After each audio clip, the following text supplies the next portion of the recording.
Itu saya tak cerita sama Kiai Roba, itu ada fatwa kiai, kiai juga wali. Suatu saat ada penyanyi dangdut top terkenal di Indonesia itu. Itu nyanyi dangdut. Ya penyanyi ya dai. Entah itu hakikat entah majas tidak tahu. Itu kiai itu fatwanya lucu. Kalau kamu datangi dia pas main dangdut masih saya beri izin. Tapi kalau datangi dia pas pengajian itu tak larang kata. Kan santrinya jadi eskal, ini pas pengajian dilarang, pas dangdutan kok malah dapat izin. Tapi bukan berarti halal ya, dapat izin. Dapat izin kan potensinya bisa karena dilarang lah ya tetap belerot. Terus suatu saat si santri ini setengah wali.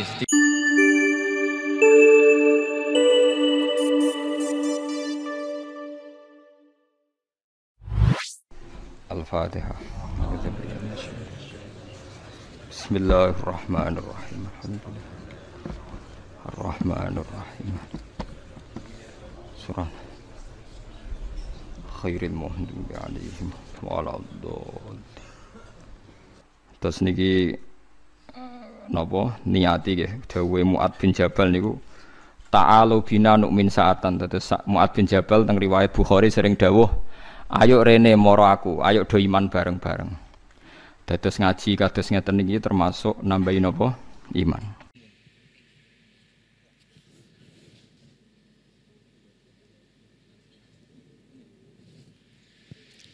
Assalamualaikum warahmatullahi wabarakatuh.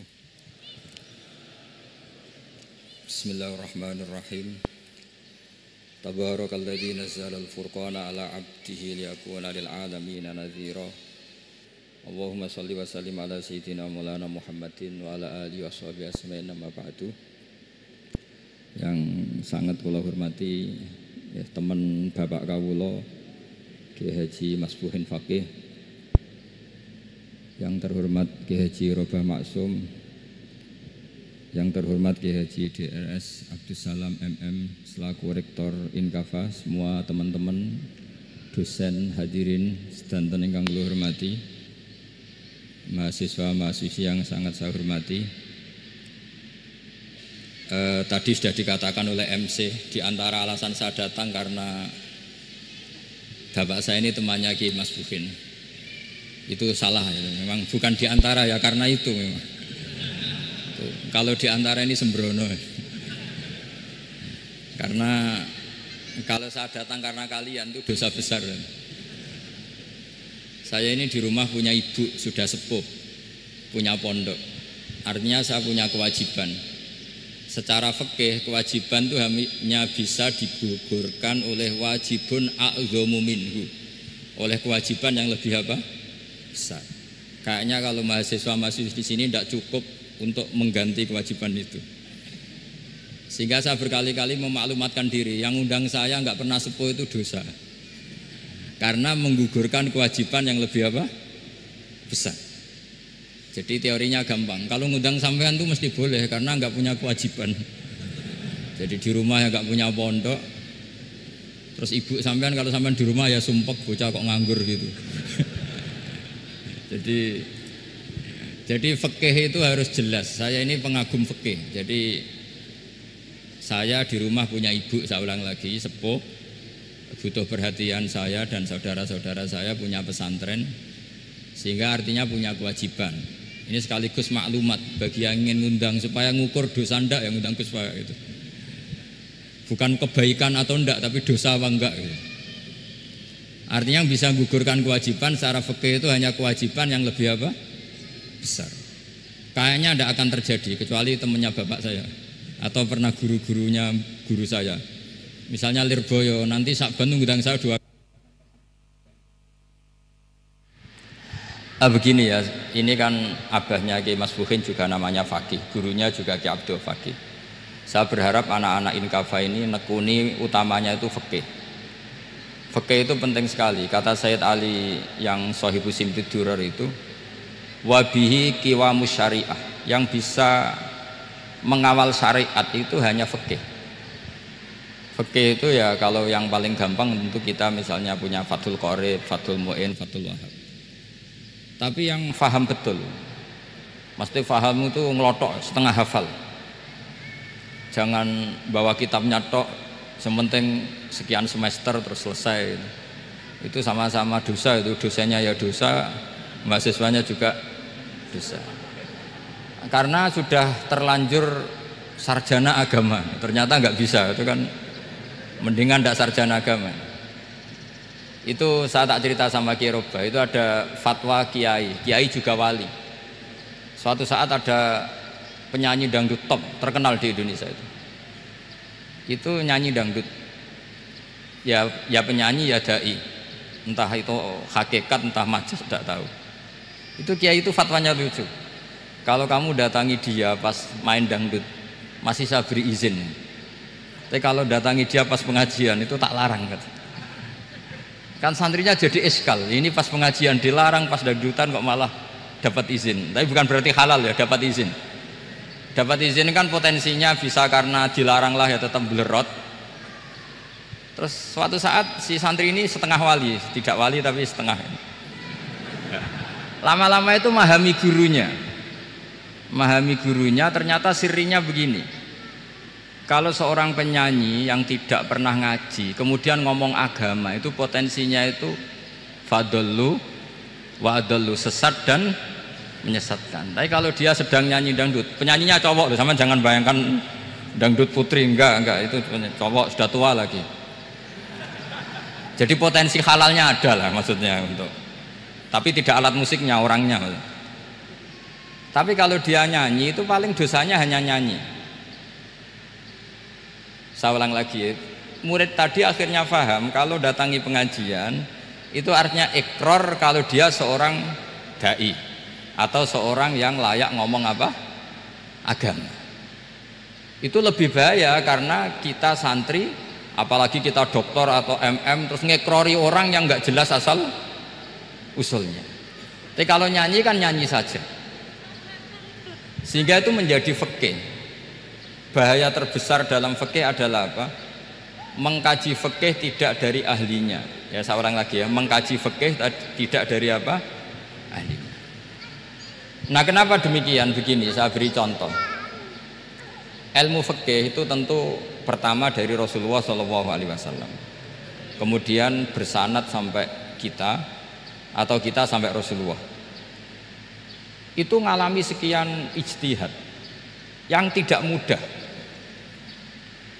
Saya beri sekian contoh. Dulu Imam Syafi'i itu sukanya sama guru yang miskin ya, karena rata-rata santri juga miskin. Jadi mesti ngidolakan guru yang miskin. Karena sesama miskinnya harus berkoalisi. Tapi akhirnya gurunya Imam Syafi'i itu miskin sekali. Namanya Muslim bin Khalid Az-Zanji itu miskin, Sufyan As-Tsauri miskin, Sufyan bin Uyainah miskin. Setelah ngaji di Medina itu Imam Malik itu kaya. Pas itu Imam Malik sudah kaya. Setiap ketemu Imam Syafi'i dikasih uang. Sampai ketika Imam Malik itu bilang, kamu sudah alim, ilmu saya sudah habis, kamu ngaji sama yang lain. Sama siapa? Kata Imam Malik, orang yang sealim saya sudah meninggal, namanya Abu Hanifah. Tapi dia punya murid, namanya Muhammad bin Hasan Asy-Syaibani, kamu ke sana. Terus Imam Malik datang ke Baki. Dulu Baki itu pasar rental, ya Grab lah kira-kira sekarang itu. Mengumumkan siapa kafilah yang mau ke Irak. Kita ya Imam Malik, dibayari sama Imam Malik. Ini yang antar ke Irak, ke Muhammad bin Hasan Asy-Syaibani. Imam Malik mulai ngeper. Guru saya yang miskin tidak pernah nyangoni, guru-guru saya yang kaya sering nyangoni. Mulai memasalahkan kiai miskin gitu, kira-kira seperti itu, mulai masalah gitu.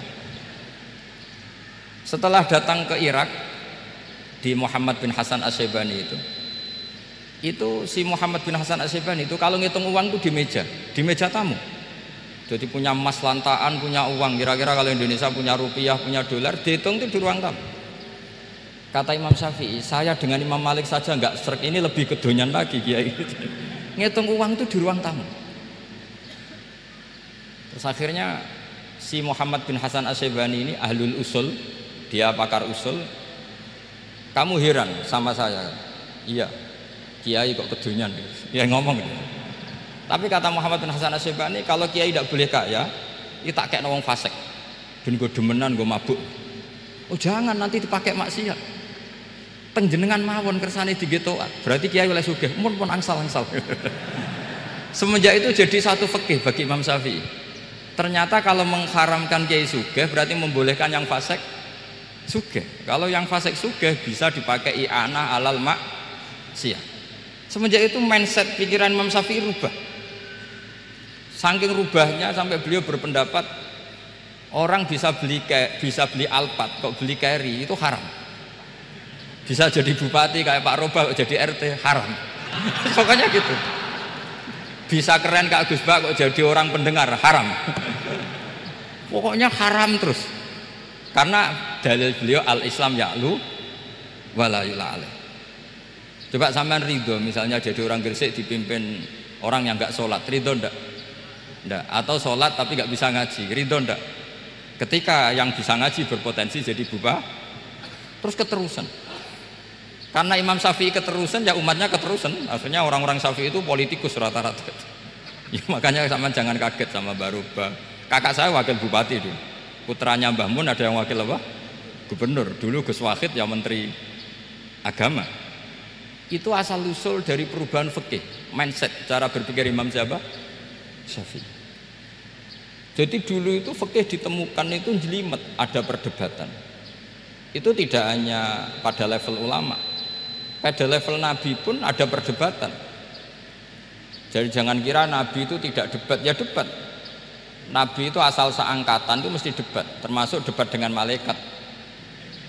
Jadi kalau perlu ya debat sama apa? Karena malaikat itu kan lugu itu gak iso mikir. Karena kalau malaikat iso mikir bisa jadi rektor. Nanti kasihan Pak Salam ini. Malaikat gak boleh jadi rektor. Malaikat Israel itu nggak tahu etika. Jadi beliau ketika mau mencabut nyawanya Ibrahim datang, ya Ibrahim saya ini disuruh nyabut nyawa kamu. Kata Ibrahim, wah kamu itu pasti salah. Kamu tahu saya siapa? Saya ini Khalilur Rahman, kekasih Allah. Masa kekasih membunuh yang dikasih? Ini nggak benar, logika itu nggak benar. Pasti kamu salah. Karena Israel itu tidak bisa debat. Ketika ditanya, hal ra'aita khalilan yumitu khalilah, masa kekasih membunuh yang dikasih? Saya ini Khalilur Rahman. Masa Allah mencintai saya kemudian membunuh saya? Itu logika agak benar. Tidak, keliru, kamu itu keliru. Israel akhirnya terbang lagi. Ya Allah, katanya logika saya ini salah. Karena masa kekasih membunuh yang dikasih? Karena Israel nggak pernah sekolah, nggak bisa dia jawab. Akhirnya diajarin Allah. Dah kamu bilang gini ke Ibrahim, hal ra'aita khalilan yakrahu ayyalqa khalilah. Masa kekasih tidak siap ketemu yang dikasih? Dibalik logikanya. Akhirnya datang lagi ke Israel, kata Allah begini, masa jenengan kekasihnya tidak siap ketemu yang kau kasih? Oh ya oke, mati gak apa-apa. Jadi ilmu itu ngalamin perdebatan. Jadi saya datang murni karena Kiai Mas Buhin, bukan karena MC. Itu dosa besar kalau saya datang karena MC. Karena saya punya kewajiban yang lebih besar. Jadi yang bisa mengalahkan adalah a'dzama minhu, yang super besar kira-kira gitu. Karena jelas ada riwayat inna min abaril birri silatar rajuli ahla wuddi abih. Ya, inna min abaril birri silatar rajul ahla wuddi abih. Di antara kebaikan yang sangat baik adalah seseorang menyambung teman bapaknya. Padahal sampean kan nggak mungkin teman bapak saya. Teman saya aja nggak mungkin, nggak level apalagi bapak saya kan. Jadi malah mohal itu. Jadi ilmu itu harus mengalami satu gesekan. Karena logika itu bisa dibalik. Nah karena ilmu itu mengalami satu gesekan, satu logika yang bisa kayak iya kayak enggak. Sehingga jargon di dunia ijtihad itu begini, ra'yuna shawabun yahtamilul khata' wa ra'yuka khata'un yahtamilus shawab. Pendapat saya benar tapi mungkin salah, tapi pendapat kamu taruhannya salah dulu tapi ya mungkin benar. Jadi mustahid, kalau kata mustahid itu lucu ngomongnya itu, ra'yuna shawabun yahtamilul khata', pendapat saya tarifnya benar dulu tapi ya mungkin salah. Kalau pendapat kamu salah tapi ya mungkin benar atau mungkin bisa salah, ya tidak tahu, pokoknya mungkin benar. Nah kenapa demikian? Begini, di luar masalah tauhid, saya ulang lagi, di luar masalah tauhid itu tentu ada masalah-masalah yang sifatnya ijtihadiyah. Ya saya ulang lagi, yang sifatnya apa? Ijtihadiyah. Dan ijtihadiyah ini nggak pernah selesai karena muqtadul hal, konteks kesejarahan maupun konteks kesempatan itu tidak sama. Dulu kiai-kiai itu ngaramkan dasi, ngaramkan celana karena yang celananan yang dasinan itu penjajah. Sehingga mantasabbaha biqaumin fahuwa minhu. Tapi lama-lama kiai-kiai itu ya pakai dasi, pakai celana. Ya karena dianggap sudah tidak mantasabbaha biqaumin fahuwa minhu. Ini ngalami pergeseran. Semua ijtihad itu ngalami pergeseran. Lalu pertanyaannya begini, lalu ijtihad apa Gus yang permanen? Yang permanen ya ijtihad dengan alatul ijtihad, dengan alat-alat apa? Ijtihad. Saya beri contoh misalnya begini. Nabi Musa itu yang ngalami ijtihad. Kata beliau karena kangen Allah, itu ingin melihat Allah karena kangen. Rabbi arini anzur ilai. Qala lan tarani walakin anzur ilal jabal. Ya sudah, namanya orang kangen ya ingin melihat, ya sudah gitu aja. Sehingga ahli ilmu kalam itu berdebat. Kalau kata ahli sunnah, karena Nabi Musa minta ingin melihat Allah, berarti melihat Allah itu jaiz, mungkin. Karena Nabi gak boleh bodoh meminta sesuatu yang mohal. Maka antipatinya ahli sunnah terhadap pendapat Mu'tazilah itu antipati. Karena menurut pendapat Mu'tazilah Allah itu qadim, Allah itu laisa kamislihi syai'un, sehingga gak bisa dilihat. Pertanyaannya adalah berarti Nabi Musa meminta sesuatu yang mohal, itu bodoh sekali sampai gak tahu mana mohal mana apa jaiz. Makanya kata Imam Ghazali, masa Nabi Musa yang Nabi gak tahu kalau melihat Allah itu mohal sampai minta, berarti nganggep itu jaiz atau boleh. Itu cara pandang orang-orang ahli sunnah apa wal jamaah. Tapi tetap saja sebagian ulama itu ya balelo, yang kayak Mu'tazilah itu ya balelo. Cara berpikir pokoknya itu karena kangen, bukan karena mungkin atau tidak mungkin. Jadi nggak mungkinnya tetap tidak mungkin. Terus mereka dalil la tudrikul absar wa huwa yudrikul absar. Nah, sudut pandang ini akan terus. Ada seorang wali ditanya, kalau kamu di surga ingin melihat Allah apa enggak? Jawabannya enggak. Kenapa ya? Kasihan Allah. Terus kenapa jadi? Unazzihu dzalikal jamala an-nadhari misli. Saya tidak ridho Allah yang hebat, yang keren, kemudian sing delok di rumah aku wong gresik. Koyok gak ngergani pangeran. Sebenarnya sing delok Allah ben golongane Nabi Muhammad, Nabi Ibrahim, kowe ora usah ngilangi keren maksudnya itu. Jadi ada ulama itu jadi wali kalau sholat itu karena di soft belakang. Tapi jangan ditiru. Itu kan gak lazim ya. Lazimnya kan afdhalus sufuf as-saful awal. Ketika ditanya, "Kenapa kamu kalau sholat di belakang?" Cek GR koyok wani suwan pangeran gak ngarep. Aku sungkan dadi go guri. Kalau sampean kan karena males bukan karena sungkan. Jadi itu artinya rasa ya. Makanya nggak bisa, nggak ada ijtihad itu tidak mungkin karena perasaannya orang itu beda-beda. Itu Sayyid Abdul Al-Haddad itu kalau ngendikan masyhur, man da'a li dzalimin bil baqa faqad ahabba yu'sawwa fi ardi. Orang yang mendoakan orang fasik masih hidup, gak mati-mati, itu berarti suka kalau Allah dimaksiati di buminya. Wong fasik kelakuannya rak maksiat, nak mbok dongakno mari, itu berarti kamu ingin Allah didurakani terus menerus karena si fasik masih hidup. Tapi kalau Abdul Hasan As-Sadili cara ngendikan gini, kalimatnya persis. Man ahabba alla yu'sawwahu fi ardi faqad ahabba alla tadhharu maghfiratuh. Orang yang ingin dunia ini steril gak ada maksiat, maka sama saja berkeinginan tidak melihat luasnya maghfirahnya Allah.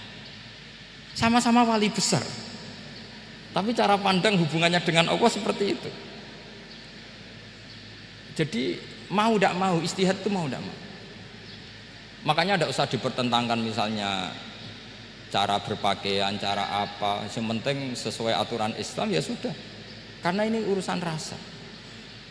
Urusan apa? Rasa. Itu Syekh Hasan Basri itu sering jagongan sama Robiah Hadawiyah. Itu secara fikih salah. Tapi pas itu ulama fikih ditanya, kenapa Anda tidak komentar terhadap dua wali besar yang sering ketemu? Andai kan semua santri seperti itu akan saya halalkan, kata. Karena nggak mungkin punya nafsu. Sehingga fikih dulu memang masih asli. Kamu lihat di takrib misalnya, lelaki melihat perempuan itu nggak boleh kecuali sekian alasan. Termasuk boleh itu litaklim karena mengajar, atau lil muamalah. Ini yang mulai masalah. Ada warung kopi, penjaganya cantik, santri-santri ngopi. Ini lil muamalah kan kasus itu. Mau disalahkan tuh ada takbirnya. Mau dibenarkan ini jelas fasik kan, jelas fasik. Maksudnya sudah fasik sebelum itu ditambah itu, jadi fasiknya permanen. Nah pertanyaannya adalah, kalau kamu ngajar mbak-mbak, kemudian hafal yang cantik yang enggak, itu taklim lin nazar apa nazar li taklim? Itu taklim apa modus? Nah, makanya kalau ngopi cari bakul yang cantik, itu muamalah untuk nazar apa nazar untuk muamalah?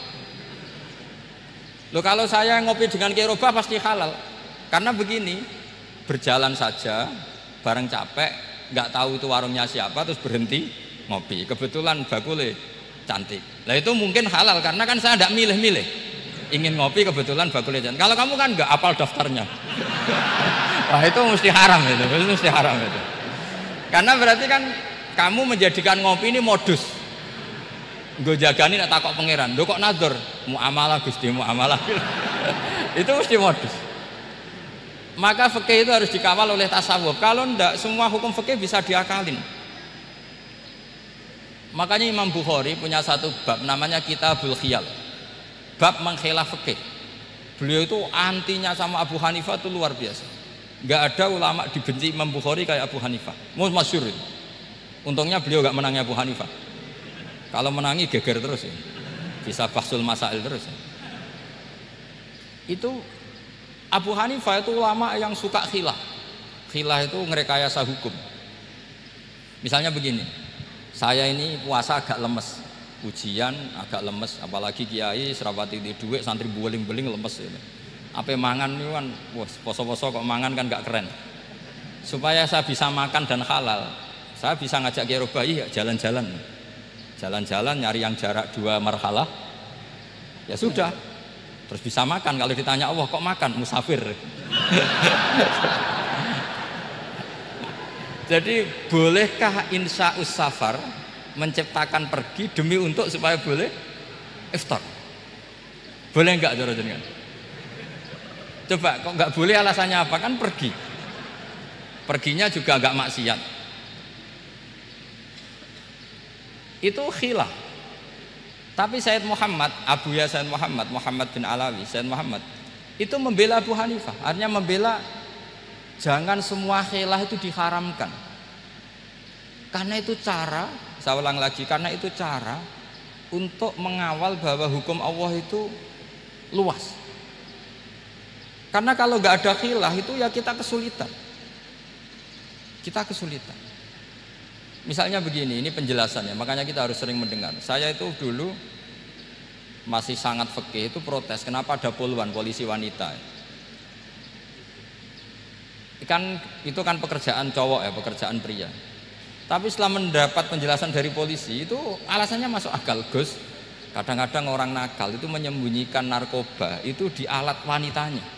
Itu kalau semua lelaki polisi kayak jenengan masalah itu. Sehingga memang harus ada polisi wanita karena sebagian pengedar narkoba itu perempuan dan menyembunyikannya di tempat itu. Kalau semua polisi cowok kan nggak kebayang. Sehingga kita akhirnya mendengar membolehkan polisi itu wanita. Ada wilayah yang harus wanita. Begitu juga ada pertanyaan, kenapa sih dokter kandungan itu cowok? Saya punya banyak santri yang muhibin saya itu dokter kandungan. Tak tanya, kamu itu kok cowok kok jadi dokter kandungan, kan pekerjaannya seperti itu. Dia jawabnya lucu. Dari 10 yang tes jadi dokter kandungan, itu yang cewek itu lulus 2, yang cowok lulus semua. Karena ketika cewek dites melihat ketuban pecah darah itu langsung pingsan. Sehingga yang secara psikologi dablek itu kan memang lelaki. Jadi roh wongnya sewakit santai. Kadang nggak lahir-lahir dinteni nang jopo rokokane santai. Itu kalau cewek yang jadi dokter kandungan itu nunggu jam 11, jam 4 sudah pingsan. Nah ini cerita, bukan berarti saya menghalalkan, enggak. Kita harus mendengar, saya ulang lagi, kita harus apa? Dan itu setelah mendengar itu nanti jadi disiplin ilmu, yaitu namanya fikih. Saya berkali-kali cerita di mana-mana cerita, fikih itu harus dievaluasi karena ini masalah furu'iyah. Saya berkali-kali cerita di mana-mana cerita. Hukum berteman orang fasik gimana? Pasti orang jawab haram karena takut ketularan orang fasik. Tapi kalau dibalik, hukumnya bina orang fasik gimana? Ya baik, umatnya Nabi bisa bina kalau berteman. Kamu bisa bina orang fasik tanpa berteman? Gak bisa. Jadi kalau dibalik, hukum berteman orang fasik gimana? Haram. Hukumnya bina orang fasik baik, bisa bina kalau berteman. Berarti berteman orang fasik ya terus nanti pada level lapangan sih gampang. Kalau yang soleh membina yang fasik dan yang fasik ketularan yang soleh, maka ternyata baik. Kalau yang soleh ketularan fasik ya berarti ternyata buruk.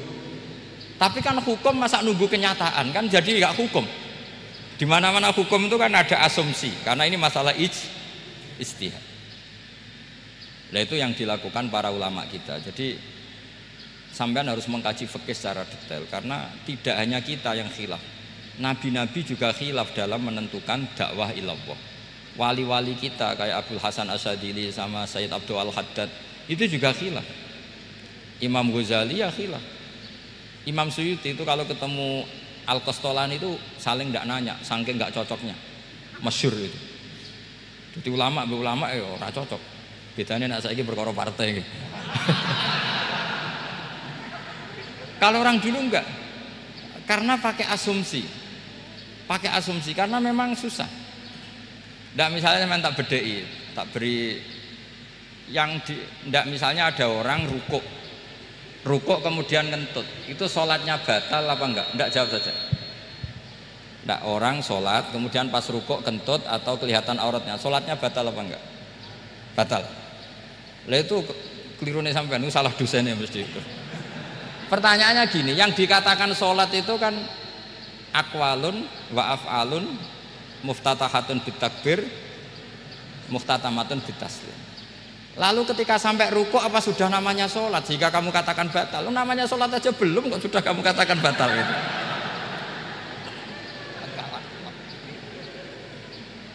Iya kan? Jadi kalau aku mau sholat pas rukuk ngetut batal atau ora? Mestinya jawaban yang benar, ya ora sholat jadinya gitu. Karena kalau dikatakan sholat, definisinya harus sampai salah. Tapi kan kita nggak mungkin ngomong seperti itu, kan dianggap majnun. Padahal itu yang benar, yang punya kecerdasan. Nah makanya pertanyaannya, fikih itu ngikuti bahasa awam apa bahasa istilah? Kalau ngikuti bahasa awam ya kayak tadi, sholat kok pas rukuk kentut maka batal. Sebenarnya yang batal itu sholatnya apa rukuknya? Nah makanya terus jadi perdebatan. Kalau yang pakar-pakar usuli itu salah istilah itu nggak mau. Saya ulang lagi, kalau pakar-pakar usuli itu salah istilah itu nggak mau. Terus misalnya tak beri contoh lagi. Kalau imam itu sudah salam pertama itu yang rukun kan salam pertama. Berarti setelah salam pertama imam sudah keluar dari sholat apa belum? Sudah kan? Yakin? Ya sudah. Sekarang sama tak bedai. Lalu makmum itu kesunatan langsung berdiri apa nunggu imam salam kedua? Enggak, jawab saja. Nunggu salam kedua kan? Nah, itu kriminalnya sampai Anda nafsu itu. Kriminalnya begini. Berarti Anda membolehkan makmum bergantung sama orang yang sudah tidak sholat. Kata kamu setelah salam pertama dia sudah tidak sholat. Berarti kamu menginstruksikan makmum berhubungan dengan orang yang sudah tidak sholat, karena sudah keluar dari sholat ketika salam pertama. Kalau kamu di debat gitu gimana jawabnya? Pusing kan? Berarti robtul makmum bisolatiman sing wis laisa fi sholatin. Berarti menggantungkan sholat sama orang yang sebetulnya sudah tidak sholat. Ada yang jawab, sebagian ulama fikih tetap disunatkan menunggu salam kedua, karena salam kedua itu masih paket meskipun tidak rukun. Dia paketnya selesai. Tapi selalu pertanyaannya gini, lalu setelah salam pertama itu imam masih sholat nggak? Udah sama berani jawab toh? Nah ini pentingnya bodoh, gak mikir. Jadi makanya bodoh itu barokah karena gak mikir. Jadi soalnya Rabbana ma khalaqta hadza apa? Batila. Sing bodoh ya barokah, sing pinter ya barokah. Sing ora barokah maksiat. Wis ora ono barokah blas. Maka kan fikih itu seperti itu. Jadi ada disiplin, di situ ada disiplin ilmu. Yang kadang kita tidak cocok. Makanya Imam Syafi'i sendiri ngendikan, kadang beliau dengan gurunya, dengan Imam Malik sampai ngarang ikhtilafu Malik. Beliau punya data yang beliau itu sedang nggak sama dengan gurunya, yaitu Imam siapa? Malik. Karena mindsetnya itu beda. Tidak sampai misalnya saya tanya, sholat itu harus menghadap kemana? Tidak, jawab saja. Kiblat kan? Ukurannya apa coba? Namanya madhep. Wajah apa dada? Imam Syafi'i milihnya dada. Sekarang praktekkan dalam dialog keseharian. Saya jagungan sama Kiai Robah seperti ini, terus wajah saya begini, madhep enggak? Nah itu masalah. Terus pertanyaannya, madhep dengan dada itu fi sholat apa fil qiyam?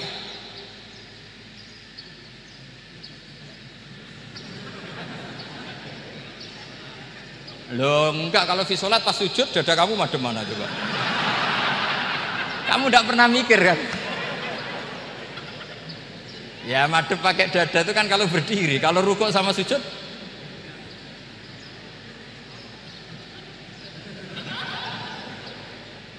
loh itu ulama itu jelimet gitu. Makanya jarang yang menekuni profesi ulama itu. Karena menekuni proposal banyak, karena memang susah. Jadi ulama itu orang yang cara berpikir sudah aneh. Sehingga mereka detail. Maksudnya menghadap itu apa ukurannya? Ukurannya kalau berdiri ya dada, tapi nggak bisa kamu katakan at-tawajjuh bisodri aturan dalam sholat, fikuli sholat. Pertanyaannya lah kalau rukuk sama sujud, dadanya menghadap kemana coba? Maka itu ilmu yang sudah jelimet. Nah ulama usul fikih, ulama yang nggak mau salah per detail hukum. Sehingga menurut Imam Rafi'i, misalnya kalau beliau ditanya sujud itu gimana ya, asal watul jabhah ya sujud. Tapi kalau menurut Imam Nawawi harus melibatkan 7 apa? Anggota, yaitu al-jabhah, wal yaden, wal rukbaten, wal qadamen. Oke, Imam Nawawi kita ikuti. Tentu keseharian kita pakai Imam Nawawi, yaitu berdasar hadis umirtu an asjuda ala sab'ati a'dzumin al-jabhah, wal yaden, wal rukbaten, wal qadamen. Berarti berapa? 7. Tapi pernah saya cek di kitab karangannya Imam Syafi'i, ketika beliau ngendikan saya suka kalau orang sujud itu melibatkan 7 anggota berdasar hadis ini. Tapi kata beliau wayah tamilu, dan bisa saja sujud yang watul jabhah itu sudah cukup. Terus kata Imam Syafi'i, limadha, karena Nabi ketika sujud itu hanya ngendikan begini, sajadalaka wajhi wa sam'i wa basori. Gak ada di hadis wayadi, warubati, wakodami. Ya sudah akhirnya. Nah, itu sudut pandang. Terus gugatan kedua begini.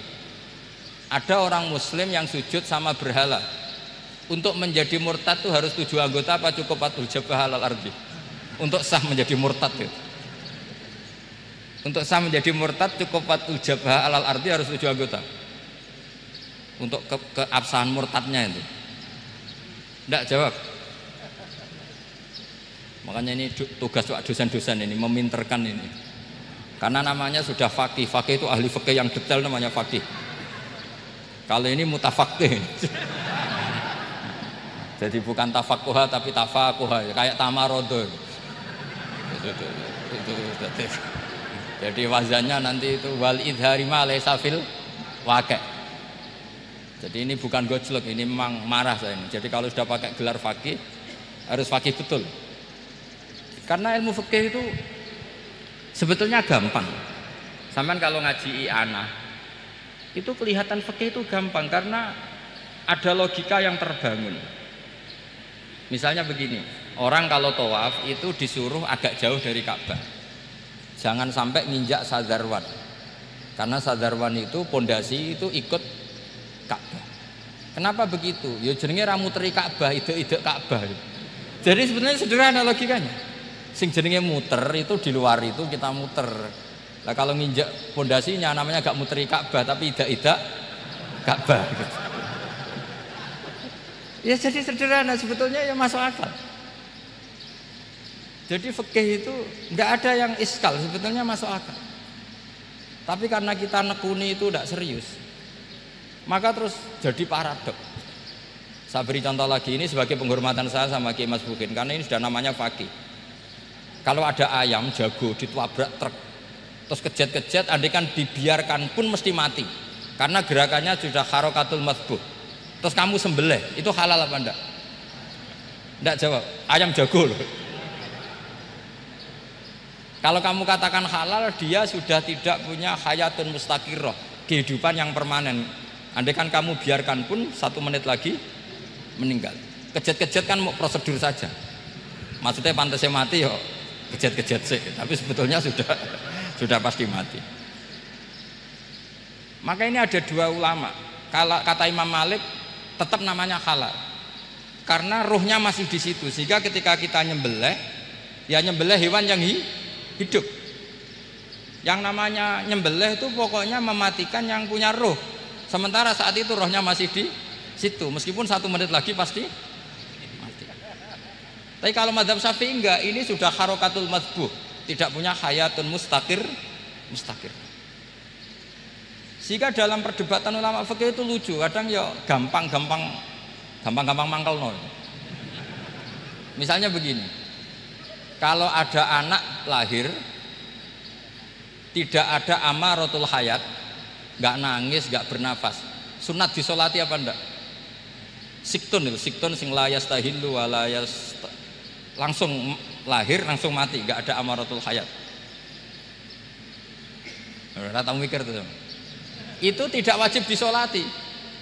Alasannya, ya kan memang sholat alal mayit kan tidak pernah hidup.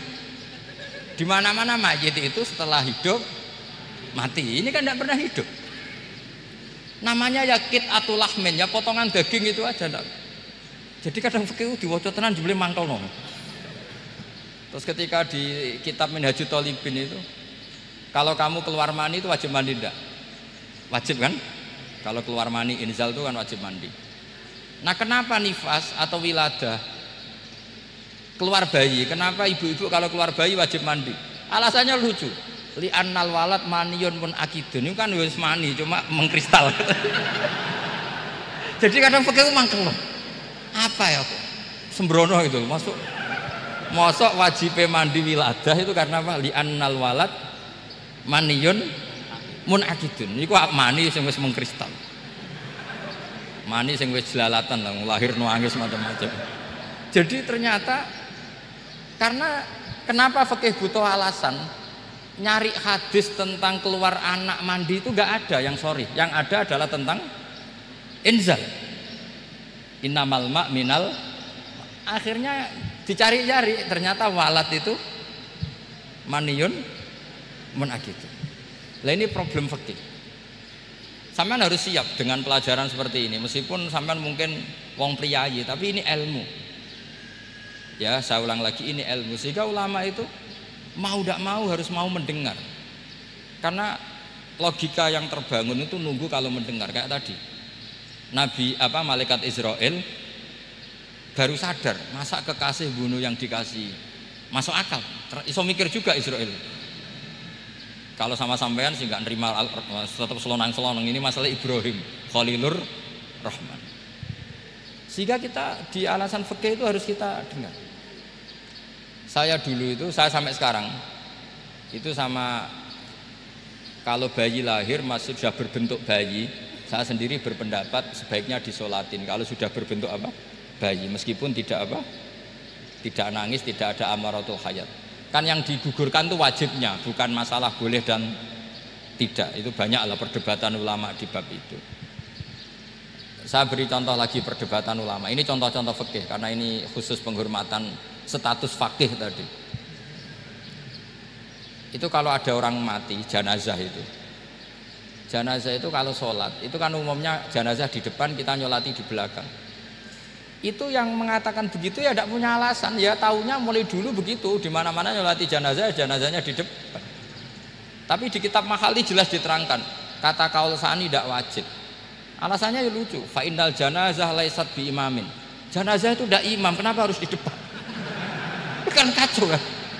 Lu coba alasannya di depan apa? Dia ada imam kok.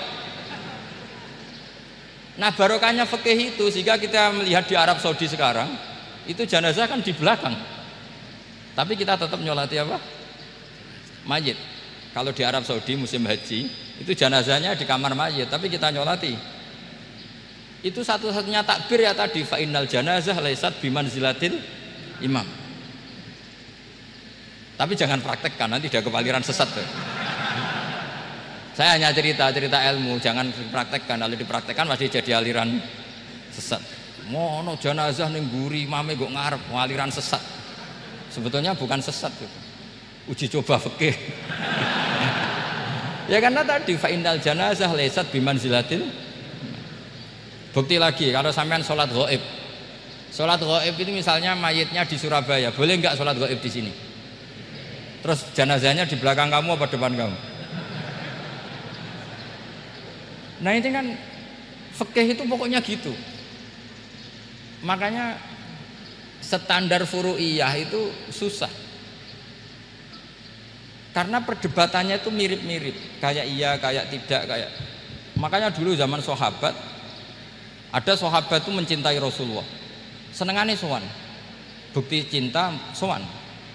Banyak juga yang sahabat bukti cinta Nabi itu tidak pernah sowan. Alasannya ganggu. Kenapa kamu jarang sowan Nabi? Saya sering jamaah sama Nabi, saya tidak pernah sowan. Kenapa? Ganggu. Biar Nabi kalau di rumah sama anak istrinya, saya tidak mau ganggu. Makanya saya termasuk kiai yang gak pati seneng disowani. Karena ya itu tadi. Kalau mulang seneng saya, kalau disowani biasa saya. Kalau Kiai Roba itu nilii, nak pernah sepuh jadi rasuan nilii. Jadi beda, saya sering ditilii kiai-kiai sepuh. Tapi bahasanya tentu tidak sowan, tapi nopo nilii. Kalau sowan itu banyak. Ketika Rasulullah wafat, itu separuh sahabat hampir mayoritas, ya Rasulullah kita semua ingin kita dulu yang meninggal karena engkau begitu penting. Maka jangan meninggal dulu, kita yang meninggal. Kalau kita yang meninggal itu nggak apa-apa, tapi kalau engkau penting jangan meninggal. Tapi ada saja sahabat, tidak seperti itu. Saya suka Rasulullah meninggal dulu. Alasannya masuk akal. Biar Allah menyaksikan saya kama usaddikuhu hayyan usaddikuhu maitan.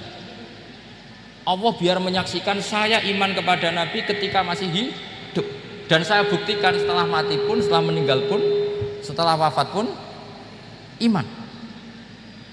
Jadi ternyata baisnya itu supaya orang tahu bahwa iman kita kepada Nabi itu iman yang super, sehingga ketika beliau sugeng ya kita iman, setelah wafat juga kita iman. Kai usaddikuhu maitan kama usaddikuhu hayyan, supaya saya mentasdikkan beliau setelah meninggal sebagaimana kita mentasdikkan beliau saat masih hidup. Dan ternyata Allah ridho dengan perkataan sahabat itu. Kenapa Allah ridho? Karena menjadi pelajaran bagi orang-orang yang ditakdir gak menangi Rasulullah SAW. Tetap mereka iman. Jangan kayak setan itu kurang ajar betul kalau iblis itu. Masyhur itu, iblis itu nangis-nangis neng Nabi Musa. Iblis itu takutnya sama Allah itu luar biasa, sampean kalah. Iblis itu setiap ketemu malaikat karena dia ngerti alam gaib, mesti apa itu? Kama sali syaitani isqala lil insani kufur falamma kafara qala inni bari'um minka inni akhafu wa rabbal alamin. Jadi setan iblis itu paling sering bilang inni akhafu wa rabbal alamin, karena iblis itu tahu surga, tahu neraka, tahu kekuasaannya Allah. Jadi takutnya sama Allah luar biasa. Makanya setiap dia mengajarkan kekafiran, setelah orang itu kafir gimana? Inni bari'um minka inni akhafu wa rabbal alamin. Saking takutnya sama Allah, suatu saat iblis ini datangi Nabi Musa. Karena tahu Nabi Musa itu kalimullah, orang yang bisa komunikasi langsung dengan Allah. Ya Musa ya kalim Allah, saya ini makhluk, saya takutnya sama Allah luar biasa. Tolong rayukan Allah supaya nerima tobat saya. Karena dirayu terus lama-lama Nabi Musa bilang, oke, tak rayukan Allah. Sama Allah, Karena Musa kekasihnya, ya Allah, iblis itu ingin tobat, tolong dikasih hak tobat. Kata Allah, oke, dia bisa tobat asal mau sujud di makamnya Nabi Adam. Karena kesalahannya dia gak mau sujud sama Nabi Adam. Semenang Nabi Musa karena ada cara untuk iblis menjadi tobat. Dikasih tahu sama Nabi Musa, alhamdulillah kamu diterima tobatnya. Syaratnya apa? Sujud ke kuburannya Nabi Adam. Wah, iblis ya tau aslinya terus. Asjuduhu maitan wa qad la asjuduhu hayyan. Oh, zaman urip aku ora gelem, pomene wis mati. Oh, dasar setan itu. Oh, zaman urip aku ora gelem, wis mati mbok kon sujud. Kumat maksudnya terus ya sudah terus sampai sekarang akhirnya. Kalau sekarang sudah tidak mungkin lagi karena nggak ada Nabi Musa sudah. Jadi ijtihadnya sahabat melihat wafatnya Rasulullah itu beda-beda dan ternyata semuanya diridhoni Allah. Karena ternyata yang suka Nabi wafat dulu adalah ingin supaya umat Islam tetap mencintai beliau, iman sama beliau, tasdik sama beliau, sebagaimana tasdik zaman Sugeng. Makanya kita harus mencintai guru-guru kita. Uhibbuhu maitan kama uhibbuhu hayyan. Saya sampai sekarang itu ya merasa Mbah Mun itu tidak meninggal. Saya masih merasa kalau bapak saya tidak meninggal karena kita mencintai beliau-beliau ketika hidup dan ketika wafat itu sama. Karena beliau-beliau sama kita juga seperti itu. Rasulullah itu ketika mendekati wafat, ya bahasa halusnya intaqala ila rafiqil a'la. Itu Nabi kalau ngedikan tuh rileks sekali. Hayati khairun lakum wa wafati khairun lakum. Cung aku nak uripku ya apik. Engko nak aku wis kapundhut ya apik. Fa amma hayati fali asunna lakum asunan. Sebagian riwayat fa innakum tuhadditsuna anni wa uhadditsu ankum. Kalau saya masih hidup, saya bisa mengajarkan kamu sunnah, mengajarkan kamu tradisi-tradisi yang benar. Dan ketika aku mati, ketika aku sudah wafat, maka saya jejer Allah, kata Nabi. Saya berdampingan dengan Allah, maksudnya dekat Allah. Tentu bila kaifin walan hisor. Terus sudah fa inna amalakum, amal-amal kamu diperlihatkan ke saya. Berhubung saya sudah dekat Allah, kalau amal kamu baik, saya muji Allah. Kalau amal kamu buruk, saya langsung mintakan ampun kepada Allah. Jadi Nabi rileks sekali. Artinya saya hidup bagus karena bisa ngajarkan kamu as-sunan wa syara'i'. Kalau saya wafat karena saya dekat Allah. Kalau kamu baik, saya muji Allah. Kalau kamu buruk, saya mintakan ampun kepada guru-guru kita juga seperti itu. Justru setelah wafat, beliau-beliau punya kesempatan dekat sama Allah, dekat sama al-malail a'la, sehingga mendoakan apa? Kita. Nah, terus kata Said Muhammad, wala taqulu lima yuqtalu fi sabilillahi amwat. Kamu jangan pernah berkeyakinan atau berpendapat atau berkomentar kalau orang-orang yang mati fi sabilillah adalah berstatus apa? Mati, amwat. Kalah. Terus kata Said Muhammad, hadza li amati syuhada. Ketentuan ini bagi umumnya syuhada. Artinya gini, umumnya syuhada saja tidak berstatus amwat. Apalagi hadza Rasulullah sayyidul syuhada, sayyidul anbiya, sayyidul mursalin, tentu tidak pernah berstatus amwat. Ya saya ulang lagi ya, jadi zaman cara berpikir amatus syuhada, syuhada yang umum saja berstatus hidup, tidak boleh distatuskan amwat. Apalagi Rasulullah itu sayyidus syuhada, sayyidul anbiya, maka status beliau pasti hayyun la yamut, pasti beliau itu hidup tidak. Dan karena beliau itu asfaq, sangat sayang kepada kita, sebagaimana zaman beliau hidup itu sayang kepada kita sampai nangis-nangis minta hak syafaat, maka setelah meninggalkan pun beliau pasti sayang kita dan pasti berusaha supaya kita diampuni oleh Allah Subhanahu wa ta'ala. Sehingga ada sahabat yang tadi berpendapat kalau saya nggak masalah Nabi wafat dulu, supaya Allah menyaksikan saya usaddiquhu maitan kama usaddiquhu hayyan.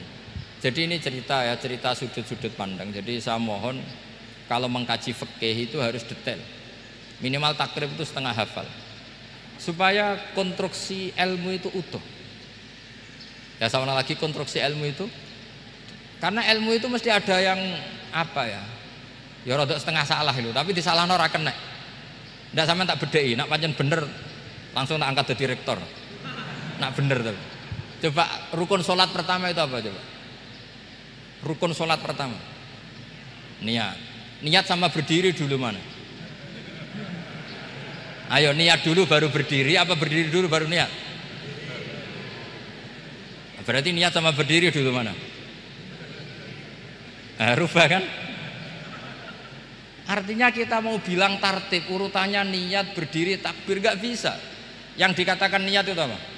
Qasdus syai' muqtaronan bifi'lihi. Berarti niat sama takbir harus bareng apa urutan? Bareng. Terus dengan qiyamnya urutan apa bareng? Bareng apa urutan? Loh enggak, kalau urutan berarti takbir dulu, duduk, baru berdiri. Nah maka seperti ini tuh mau tidak mau kita salah. Dikatakan tartib ya salah, dikatakan serentak ya salah. Cuma karena kita bodoh, gak tahu mikir itu, alhamdulillah kan di situ itu.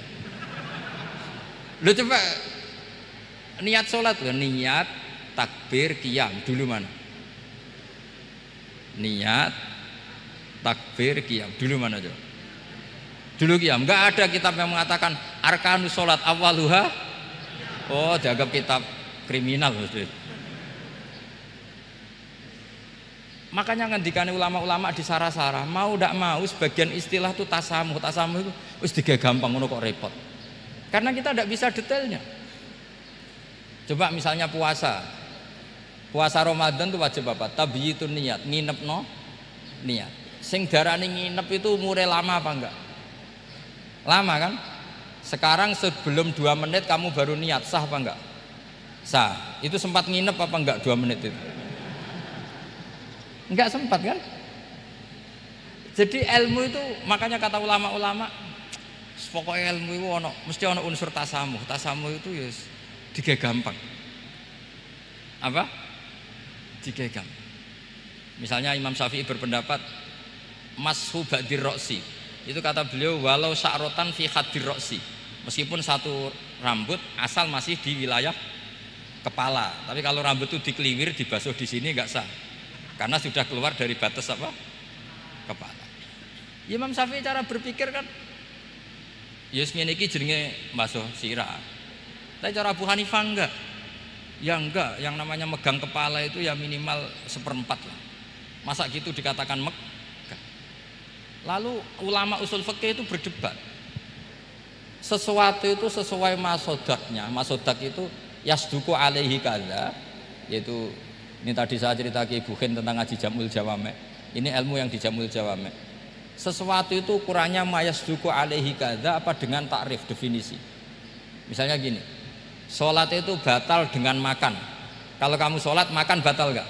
Enggak, jawab saja. Batal. Itu satu upo apa satu piring? Enggak, jawab saja.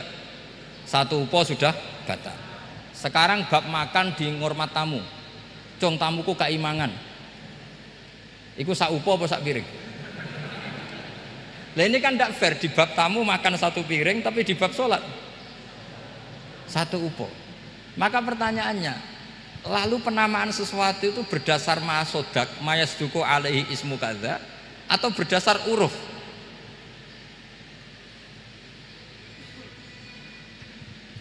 Ukurannya apa coba? Maka terus jadi perdebatan. Nah ini di sini ini pentingnya ulama karena ya sekarang saya bedai sekarang. Cengkeh itu wangi apa enggak? Kategorinya cengkeh. Wangi kan, kalau orang bikin kue tar pasti pakai apa? Cengkeh. Pakai wedang ronde supaya manis, apa wangi dikasih apa? Cengkeh. Nah itu saya berkali-kali cerita, pernah mau dipikirkan orang Islam itu enggak boleh rokok karena dianggap pakai apa? Mewangi karena ada apa? Cengkeh.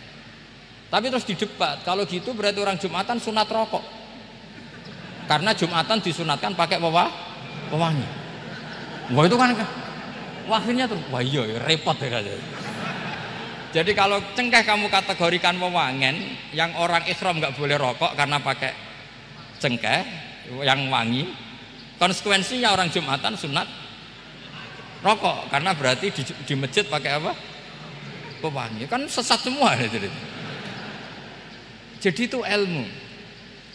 Makanya selain fikih mateng itu ada ilmu yang namanya usul fikih. Usul fikih itu yang neliti itu. Mayasduku alaihi kadza. Jadi Ya wis ngono iku darani ngono. Saurang lagi.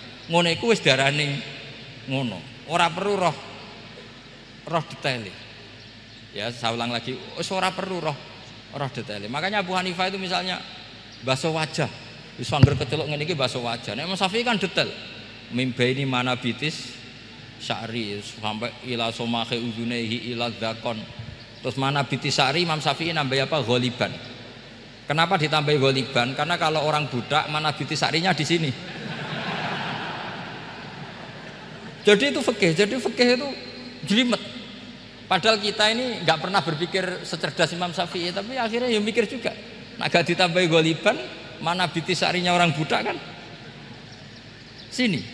Terus sekarang perdebatannya, orang budak basuh Mas'hur Roksi di sini sah enggak? Karena tadi itu wajah apa kepala gitu.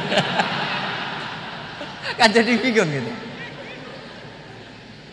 Ya makanya ini mukadimah saya supaya sampean lebih disiplin belajar fikih dan setidaknya didiskusikan lah kitab-kitab Minhajut Thalibin atau kitab-kitab Mahali. Karena di situ nanti ada perdebatan. Dan perdebatannya itu indah sekali kayak tadi. Ada yang mengatakan jenazah harus di depan, tentu dalam kondisi normal. Kita ingin jenazah itu di depan. Tapi ada kondisi itu tidak normal kayak di Masjid Haram. Lalu solusinya gimana? Ya kita ngikuti kaul sani, fa innal janazah laisat bimanzilatil imam.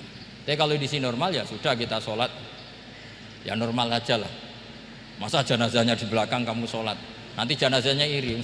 Sekali-kali di depan aja kok gak boleh gitu. Malah jadi repot nanti. Jadi karena apa ya? Kalau kita mengkaji tidak panjang itu bahaya. Karena ilmu tadi, ilmu itu ada logikanya. Imam Ghazali dalam bab warid sama maurud itu gak setuju sama Imam Syafi'i, dia Maliki. Ya kalau dalam mazhab Syafi'i yang populer kan kalau ada najis airnya sedikit kan dikucurkan supaya al-ma'u itu warid. Kalau warid punya kekuatan menghilangkan. Tapi gak boleh najis diletakkan di bejana yang ada airnya. Airnya namanya maurud. Tapi Imam Ghazali dalam hal itu ngikuti Imam Malik. Gak ada bedanya warid sama maurud. Karena logika Imam Ghazali gini. Misalnya ini ada najis ya. Ya mik ini ada najis di sini. Atau sarong lah. Contoh paling gampang kan sarong. Ini sarong, najisnya di sini. Kamu kucuri. Ketika kamu kucur, air yang lewat ini kan tidak ada dua kolah. Kemudian ketika terkena najis, mutanajis kan? Kalau dia sudah mutanajis, dia punya kekuatan menghilangkan najis apa enggak? Enggak kan? Karena dia sendiri berstatus mutanajis. Artinya begini, meskipun ini disorno, itu bukan berarti najis gak campur. Nah terus sampean misalnya bantah, tapi kucurannya wakeh, terus nanti semua tersisa hilang. Ya kalau gitu nggak ada masalah kan, pertanyaannya kan karena banyu itu satu ciduk. Sehingga Imam Syafi'i mengatakan cara berpikir Imam Ghazali, air itu oleh Allah dikatakan mutahhirun, mensucikan. Ya sudah, kalau ada air berarti mensucikan, baik caranya warid maupun maurud. Bukan karena air itu menghilangkan najis. Karena tadi logikanya yang sudah kena najis, air ini sudah berstatus mutanajis, berarti pas mulai lewat ke bawah dia statusnya apa? Mutanajis. Ke bawah lagi berstatus mutanajis. Misalnya sampean bantah, tapi mutanajis ini kan dihilangkan oleh air di atasnya. Iya kalau ada jaminan air berikutnya bisa menuntaskan. Nah najisnya bandel, gandok kan terus panjang perdebatannya. Makanya kata Imam Ghazali, sudah dalam hal itu saya ikut Imam Malik. Ikut Imam Malik, anggar ana najis kok is disori banyu nek ora mutaghayyir, ya ngono iku jenenge nyucekno. Mergo banyu oleh Allah distatuskan mutahhir, mensucikan. Dadi ora usah bayangno sing jlimet-jlimet. Lah itu namanya masodak. Wis keceluk basuh ambek banyu. Berarti wis keceluk mensucikan. Itu juga satu kaifiah dalam usul fikih. Ya sudah seperti itu. Ya kayak sampean kangen anak lah. Kangen anak itu ketemu wis cukup ta ora? Cara sampean wis cukup. Tapi cara anake sampean ketemu tok ra nyangoni. Nah. Lalu ukurannya itu ukuran anak apa ukuran orang tua? Ukuran anak apa ukuran orang tua? Definisi ketemu lalu. Ukuran orang tua apa ukuran anak? Sama khilafnya ulama. Ini terakhir, contoh terakhir dari saya. Fasyamu salasati ayyamin fil haji wa sab'atin idza raja'tum. Ada pelanggaran haji yang bayarnya itu puasa 3 hari di musim haji dan 7 hari ketika pulang. Imam Syafi'i berpendapat 7 hari yang idza raja'tum ketika pulang itu orang itu setelah di rumah. Di mana-mana pulang itu setelah di rumah. Tapi menurut Abu Hanifah enggak. Asal sudah balik kanan dari Mekah, dia di perjalanan puasa sudah sah. Karena bagi penduduk Mekah kalau kamu sudah balik kanan namanya pulang. Seperti ini saya nanti setelah acara saya pulang. Pasti Kiai Robah kalau ditanya Gus Bak kemana sudah pulang. Tapi tanyakan istri saya. Jadi orang sini kalau saya sudah pamit, sampean bilang saya pulang enggak? Gus Bak kemana sudah pulang. Tapi tanyakan istri saya. Belum pulang. Lalu ukurannya ini jenengan apa istri saya? Lah mau nggak mau harus, karena Allah hanya ngertiin wasab'atin idza raja'tum, dan 7 hari ketika kamu sudah pulang. Ukurannya siapa coba? Ukurannya penduduk Mekah apa keluarganya? Kalau ukurannya penduduk Mekah, asal orang haji sudah cabut ya disebut pulang. Tapi kalau ukurannya keluarga, asal belum sampai rumah belum disebut pulang. Itu seperti kita dulu ketika era Wesel. Zaman Kiai Mas Buken, Kiai Robah mondok, saya kan era Wesel. Angger wong tua bar ngeposno, anakku wis tak kirimi kan gitu. Wong wis diposno. Tapi masih 3 hari. Jare anake durung dikirimi. Bener mana coba? Ya kira-kira seperti itulah usul fikih. Saya mohon anak-anak Inkafa ini mengkaji itu. Dengan status fakih itu orang yang mutafannin, mutabakhir fil fikih. Itu baru disebut apa? Fakih. Kalau enggak namanya apa? Mutafakih. Jadi bukan fakih tapi berpura-pura apa? Berpura-pura ahli fikih. Ya, tentu sekolah ini bukan diciptakan untuk yang berpura-pura fikih, tapi memang benar-benar apa? Fakih. Ya, saya kira demikian. Mohon maaf. Assalamualaikum warahmatullahi wabarakatuh.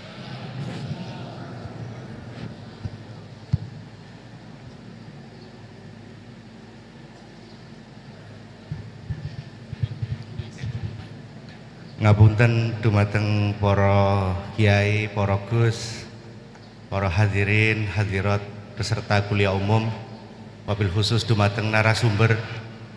Sebagaimana kuliah umum ini tidak ada tema, juga tidak ada moderator. Alasannya keranten satu, narasumbernya kiai, mosok kiai diatur, sul adab. Niki alasan yang nomor 2 sebenarnya. Yang nomor 1 niku sanjange. Niki 153 dosen Inkafa niki sami ajri dados moderator. Keranten narasumber nggo jlokan sanjange. Nyuwun izin dateng Kiai Ahmad Bahaudin menawi wonten pertanyaan dari hadirin maupun hadirat dari mahasiswa, mahasiswi diberi kesempatan niki nggih. Saderengipun ditutup kalian doa. Nyuwun izin rumiyin keranten narasumber kiai. Nggih, alhamdulillah dipun paringi izin. Monggo. Yang mau bertanya ada 2 mic. Pertanyaan boleh disampaikan dengan catatan pertanyaannya harus berbobot. Kalau tidak berbobot mungkin cukup MC yang menjawab. Lah masa Gus Bahak jauh-jauh dari Lasem ke sini, beliau ini kan terkenal di YouTube, di medsos sebagai kiai muda yang alim. Pertanyaannya harus berbobot, jangan memalukan Inkafa. Harus benar-benar fakih, bukan mutafakih.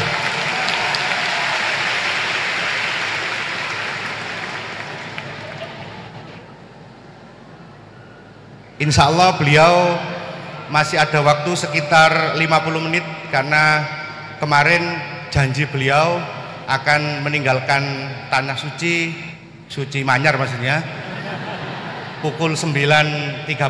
Monggo angkat tangan dari Muhibin nggih. Oh, dari mahasiswa nggih. Langsung mawon, tidak pakai dilis.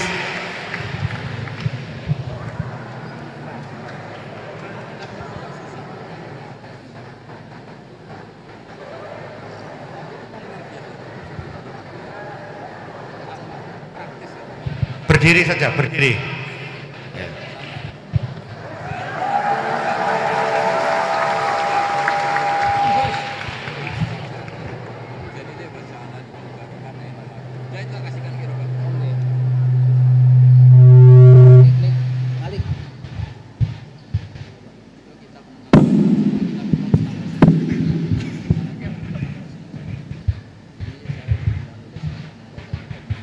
Bismillahirrahmanirrahim. Assalamualaikum warahmatullahi wabarakatuh.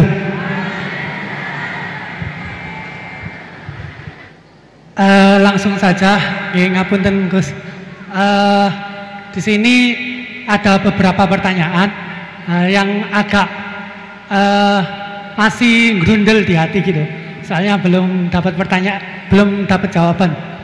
Yang pertama mengenai dari tadi penjelasan dari Gusti Allah menciptakan hamba di dunia ini, ada yang taat dan ada yang suka bermaksiat gitu. Mengenai takdir Allah Subhanahu wa taala, Allah menciptakan hamba-hambanya dengan variasi yang berbeda. Kemudian manusia diciptakan dengan dibekali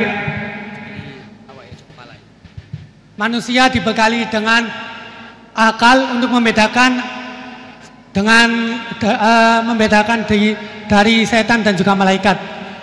Kemudian pertanyaan saya, dulu mana Gus antara takdir yang ditentukan oleh Allah atau pilihan akal kita gitu, begitu intinya.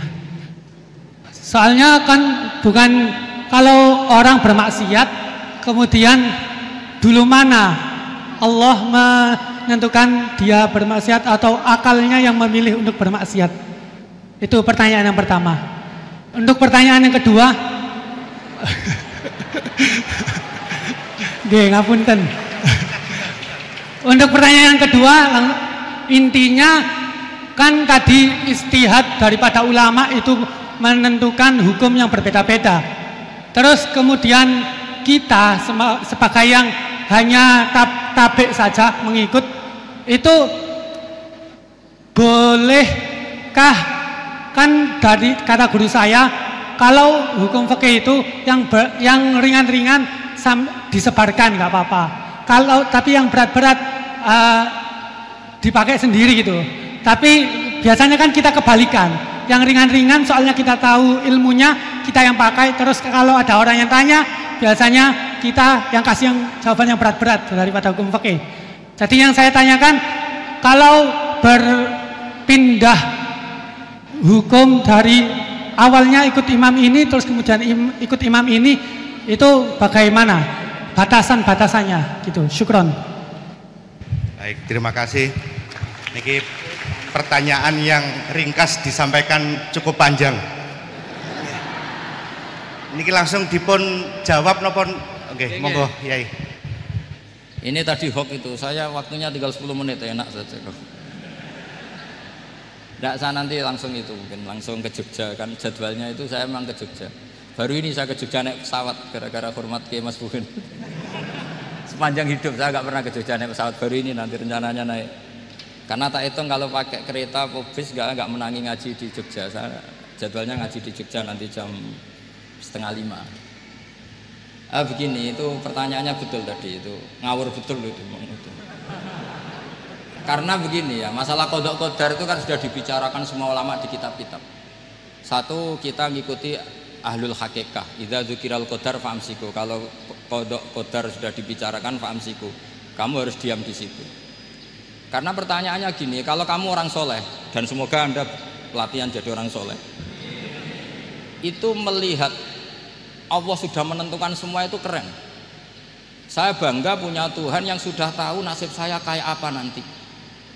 Saya betapa malunya punya Tuhan yang tak takoi, Gusti, sampai nasibnya bahagia, mbah ra roh tapi kira sik. Itu kan ngeri betul. Sehingga kalau kamu soleh itu pokoknya bangga kalau Allah sudah tahu apa yang akan terjadi. Nah, soal kepanikan kita kan kadang engko nang wis ngerti aku celaka, terus gunane apa aku sholat? Itu kesalahan kita. Kita kecewa kalau sekarang soleh, kemudian akhirnya tidak soleh dan akhirnya kita masuk neraka. Kekecewaan ini namanya khadun nafsi. Kita hanya mikir diri sendiri.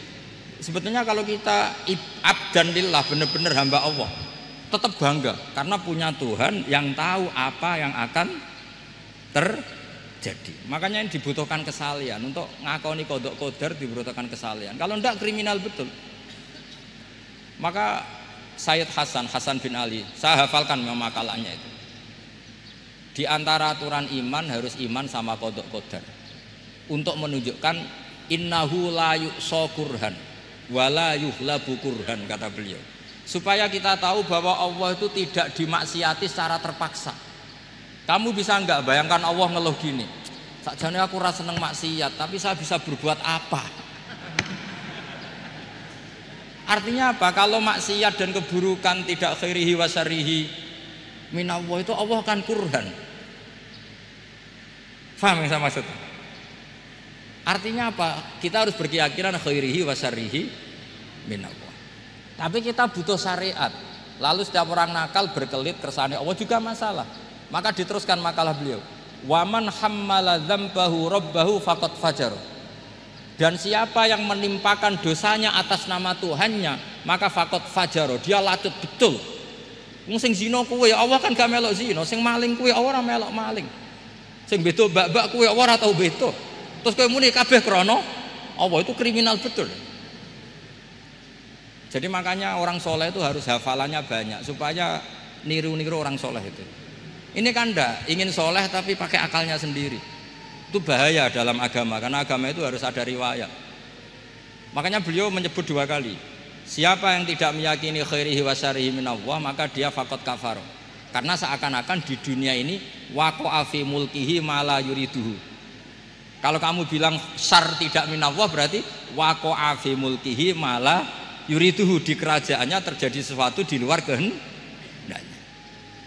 Tapi waman hammala dzambahu rabbahu faqad fajar. Orang yang menimpakan dosanya ditimpakan karena Allah, maka faqad fajar. Dia lacut betul. Wong apa ndak ikut maling, ndak ikut zina, ndak ikut korupsi kok. Oh, ini kehendakmu ya. Nah, kalau kamu bisa paham itu, ya sudah jadi orang soleh saja. Kalau ndak, ya pilih wa amsiku tadi apa? Sudah, tidak usah dibahas.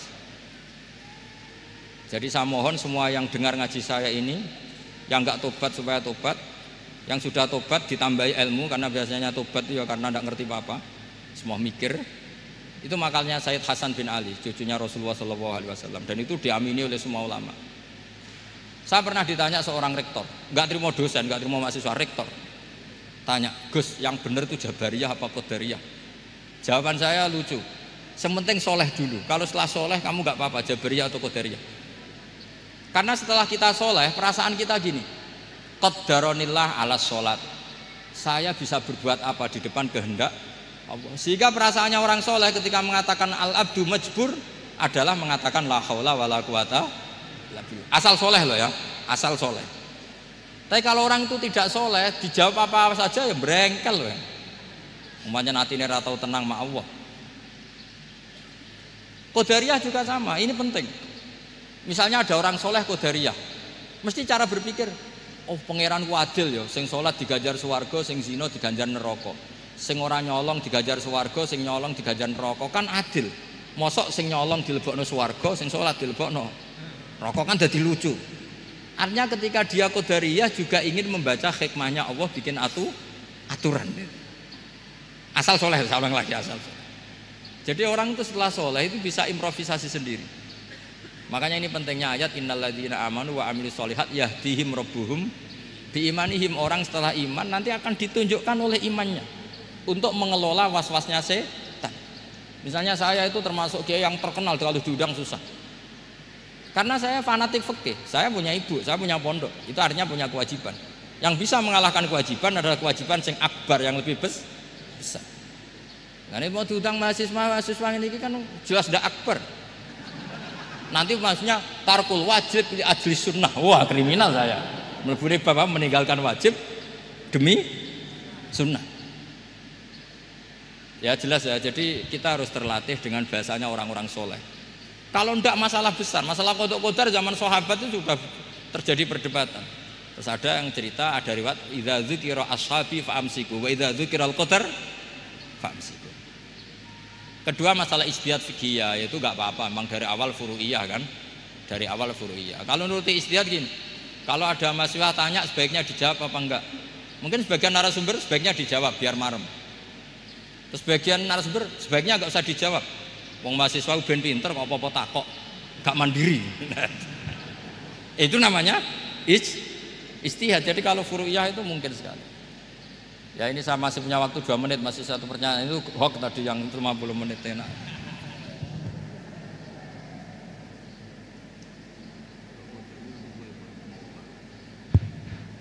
Menawi masih ada, monggo. Oh nggih. Mboten saged, tolong operator. Ini tampaknya ibu dosen nggih. Nggih, mestinya kalau ibu dosen itu banyak menjawab, tidak banyak tanya. Yang banyak tanya tadi sanjange Kiai Bahaudin itu mahasiswa. Tapi mboten napa-napa, monggo. Mungkin pertanyaan terakhir sebelum nanti kuliah umum ini diakhiri. Halo. Assalamualaikum warahmatullahi wabarakatuh. Alhamdulillah injing menika saged pinanggi kali Gus Baha, matur suwun kesempatan menika. Sebenarnya kalau ada orang yang nggak mau bertanya itu karena nggak mau bertanya itu karena malu, ya karena malu. Tapi saya sebenarnya pertanyaan saya ini remeh, walaupun remeh saya tidak mau dijawab oleh MC Gus, langsung dijawab panjenengan mawon. Mengatakan Gus, di antara yang disampaikan dalam perkuliahan tadi disampaikan bahwasanya jangan pernah menolak khilaf, karena khilaf adalah salah satu cara untuk mengawal hukum Allah. Begitu nggih. Untuk saya yang mutafaqih ya, bukan faqih, saya mutafaqihah. Untuk mendalami ilmu fikih itu kayaknya walaupun waktu saya ndak expired ya, sudah tua saya ini Gus nggih, sudah berumur dan minim sekali pengetahuan saya tentang fikih. Sementara ini yang saya tahu dari bekal mondok saya, dari keluar mondok saya yang saya dapat, kaku-kakune ilmu fikih itu masih fleksibel. Senajano nanti itu mabainal halal wal haram itu tetap saja ada yang menghalalkan. Sehingga dalam praktek keseharian saya di kampung itu kalau ada orang tanya, kalau dijawab secara kaku itu kadang-kadang ndak matuk. Tapi saya kasih sekiranya sepengetahuan saya itu bisa untuk menjawab dan menenangkan pertanyaan mereka. Cuma kadang-kadang tindakan saya ini saya yakin pasti nanti panjenengan nyalano nggih. Maksudnya begini, minim literatur, minim belajar, sehingga yang saya gandoli untuk menjawab orang bagaimana bu hukumnya ini, bagaimana hukumnya itu, ya sekedar saya jawab boleh saja, boleh. Sekiranya pertanyaan itu tidak dalam koridor sing syarat pasti itu, misalkan bagaimana hukum meninggalkan sholat, tidak. Semisal hukum-hukum yang kadang-kadang kita itu fikih itu kalau di pondok itu kayaknya kok dinamis ya. Pertanyaannya guru ke murid bertanya, guru menjawab. Tapi kalau kampung tuh kok ruwet ya Gus ya. Maksudnya kok banyak ya kayak memang logis, tapi kita itu dulu kenapa tidak berpikir logis? Sering kadang-kadang pertanyaan itu remeh. Bagaimana kalau saya tidak bisa kalau saya tidak doa kunut? Ya enggak apa-apa lah Bu, yang penting sebisanya. Kalau saya enggak bisa apa-apa, akhirnya apakah saya hanya berdoa dengan alif gitu aja, satu huruf itu apa saja? Saya menjawabnya ya sulit Gus. Akhirnya saya jawab, boleh daripada gak sholat Gus nggih ngoten. Nah, pokoknya kalau kita bicara masalah fikih itu luas, karena fikih itu suatu disiplin ilmu yang sudah melalui proses ijtihad. Kita itu menerimanya secara instan. Di hari ini orang yang mau beristihad silakan beristihad, tapi saya tidak mampu untuk itu Gus. Jadi saya berbahan apa yang saya dapat dari pondok, yang kemudian itu akan akan mengalami banyak hal yang ruwet. Walaupun kampung saya itu kampung yang primitif, justru orang-orang kampung awam itu pertanyaannya yang sering mengecoh kita. Tapi kalau kita hidup di kampung yang orang-orangnya itu pintar, pertanyaannya Ibu yang terhormat, begitu ya, ya. MC-nya iya, konkretnya ya, maaf MC agak itu Gus ya, MC karena saya tidak mau dijawab oleh MC. Bagaimana tindakan saya semacam itu menjawab, sekedar menjawab pertanyaan orang, pertanyaan sekeliling saya yang saya tidak mampu memberi hal-hal yang memberi jawaban yang pasti. Padahal itu tidak keluar dari koridor fikih, maksud saya ya. Itu contohnya. Oh ya. Sudah Gus. Kafani biqouli astaghfiru katsir. Assalamualaikum warahmatullahi wabarakatuh. Baik, terima kasih. Awalnya rasa mahasiswa, di akhir-akhir rasa dosen, jadi malah memberikan kuliah tambahan. Monggo Yai menawi. Ya, bismillahirrahmanirrahim. Itu udah pertanyaan itu curhat. Ya kalau orang latihan jadi tokoh ya memang bingung-bingung sedikit itu bagus lah itu. Ya bagus, gak masalah kan. Sampean bingung terus kelihatan bingung ya bagus, jujur. Ya kalau orang latihan jadi kiai, jadi bunyai ya memang begitu ya. Ya agak-agak bingung sedikit. Kalau sudah mapan kayak saya tidak pernah bingung, santai aja. Karena tadi sudah yakin semuanya sudah ditulis di Lauh Mahfud. Yang jelas begini, pertanyaan itu ada dua. Zaman Nabi pun ngendikan ada dua. Ada soalul mustafhim, orang tanya ingin faham. Ada soalul muta'annid, tanya ingin mempersulit. Nah biasanya masyarakat juga dua tadi, ada tanya ingin tahu, ada tanya yang muta'annid. Muta'annid itu memojokkan kiai. Ya, saya pikir ini sudah dosen pasti tahu gelagatnya orang ini muta'annid apa mustafhim, memang benar-benar tanya apa mempersulit. Misalnya kita ketemu orang fasik ya ada dua, ada yang lugu apa ada yang enggak. Kalau yang lugu tanya caranya tobat, yang memang ingin tobat. Kalau yang enggak ya memang hanya muta'annid. Sehingga kata masyiatullah itu juga pernah dipakai orang kafir. Wa qala alladziina asyraku law sya'allahu ma asyrakna. Kata orang-orang musyrik, kalau kita dikehendaki Allah juga tidak melakukan musyrik. Tapi mereka ingin menjebak Nabi bahwa kamu yang kampanye tentang masyiah, berarti kita musyrik pun karena masyiah. Orang kampung juga gitu. Saya masih ingat guru saya Kiai Haji Maimun Zubair pernah ditanya tentang orang haid yang karena free sex, karena seks bebas. Bukan karena ketularan atau karena orang lain. Memang dia sendiri yang nakal. Yang tanya dokter, tentu yang tanya dokter. Dokter itu berambisi menemukan obat haid. Jawabannya Mbah Mun itu unik, padahal beliau itu sangat sayang sama umat.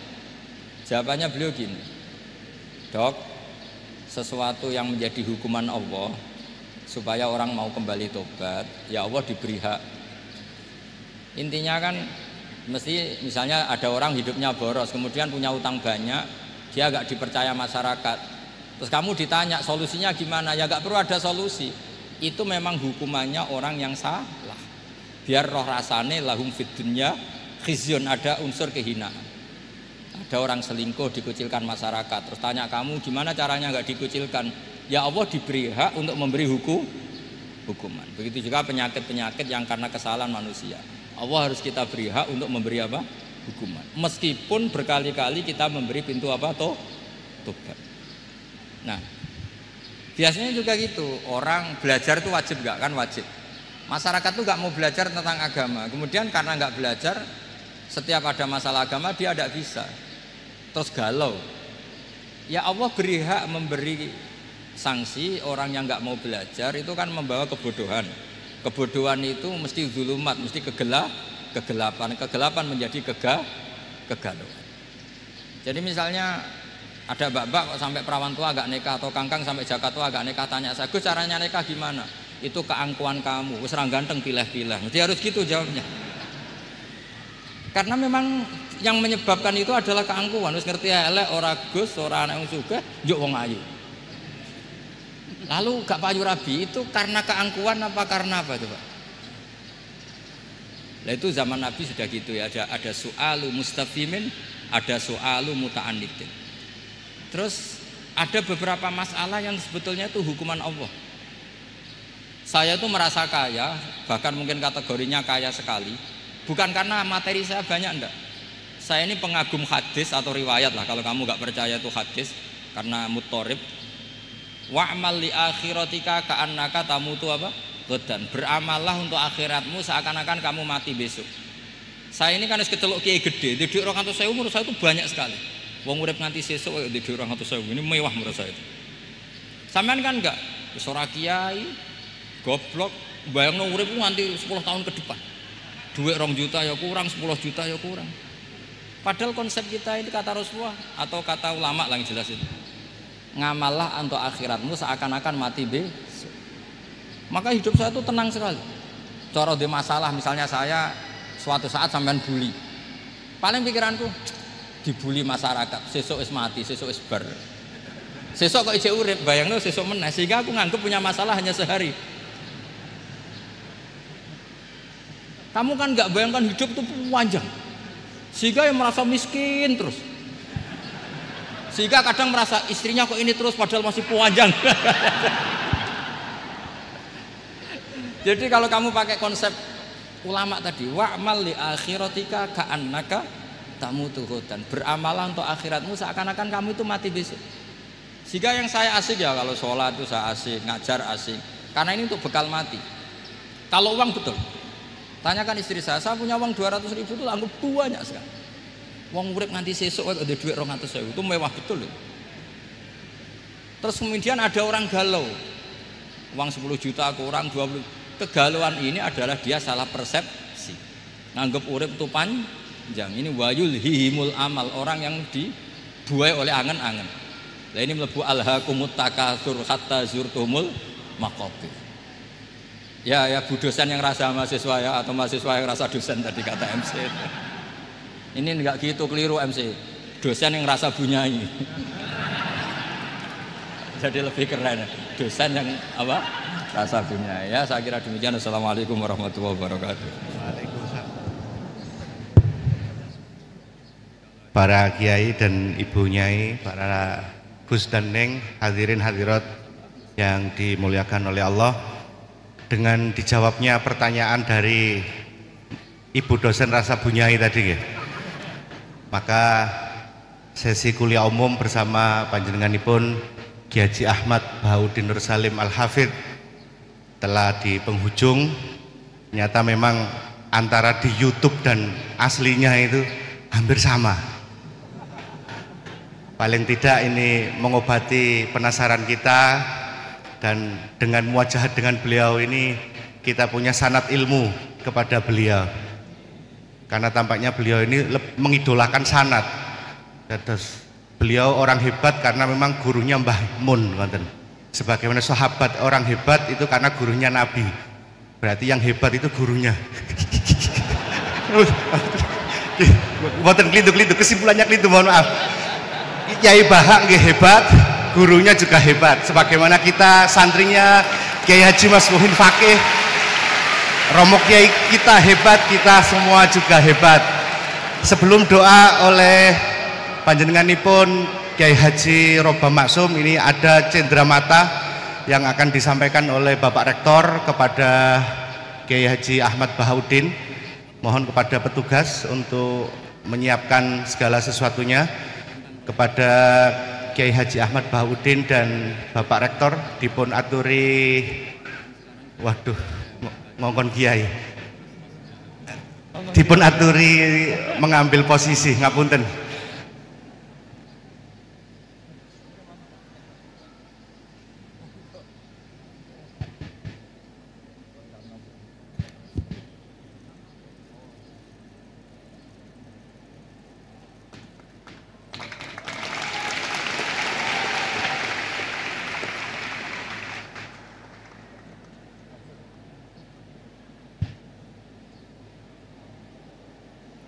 dilajengaken doa dari kami sebagai pemandu acara.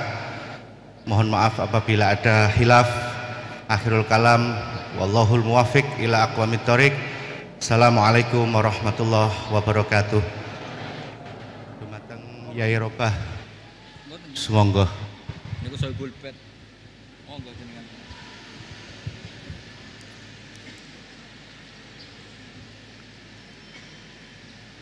Alama nawaina wa ala nama salafus salah wa ila hadrin nabiyina Muhammadin sallallahu alaihi wasallam. Al-Fatihah.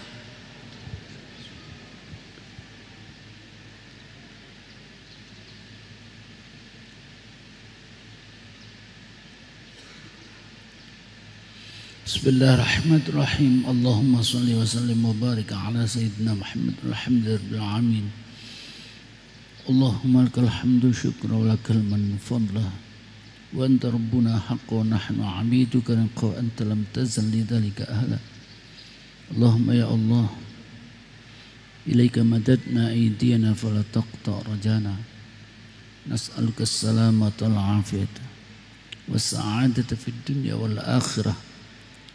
ونسألك اللهم يا الله باسمك الأعظم الذي إذا دعيت به أجبت وإذا سئلت به أعطيت أن تغفر لنا ذنوبنا ولوالدينا وأن تكشف عنا كروبنا وتقضي حاجاتنا تصلح أمورنا فأنت المرتجى تباركت أسماؤك وتقدست صفاتك فلا إله غيرك ولا معبود سواك.